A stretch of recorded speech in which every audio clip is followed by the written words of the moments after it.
Can you give our kids an example of maybe one incident, without necessarily being too specific, where things just escalated quickly and you guys found yourself really having to react with one of the presidents? Yeah, well, the president's pretty buttoned up. I mean, we've never, thankfully, had any really dangerous situations with the president, but with other protectees, yeah, it happens all the time. I mean, we were in Kingston, Jamaica with Jenna Bush. She was writing a book called Anna's Hope at the time, and she had an interview to conduct. And Kingston, Jamaica at the time was a murder capital of the world. I mean, they were getting more murders than in some places in Kabul in Afghanistan.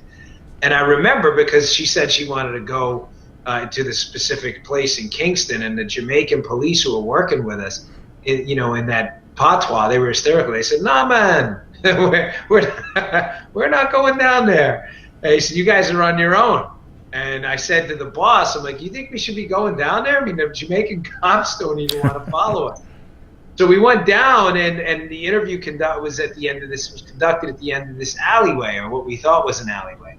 And what it turned out, what it really was there was these kind of corrugated tin walls down the alleyway.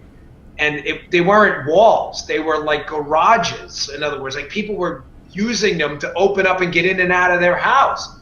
So we're at the end of this alleyway, and people start piling out with machetes. I'm not making this up. And knives, and we're thinking, oh my gosh, we're stuck at we're thinking, how did we get ourselves in this situation? Well, it wound up being broadcast later on 2020. Diane Sawyer was there with us. She was following us around that day. And we wound up dumping Jenna in this car, this armored Ford Explorer we had from the consulate or embassy over there. And thankfully, we got her out of there as when these people started piling out. And it was interesting because the 2020 episode, when it aired later, the cameraman put the night vision on. And you can see a couple of my friends who had unsheathed the MP5, which is it's a machine gun. They call it the world's most dangerous handgun. It's a machine gun, but it's really just a handgun round. It's a 9mm machine gun.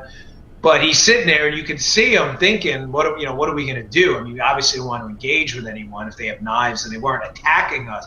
But it was getting pretty ugly pretty fast. So, we got her out of there. And it was interesting because that night we were sitting in the hotel lobby, and we were all looking around like, what just happened? How did that go that bad that fast?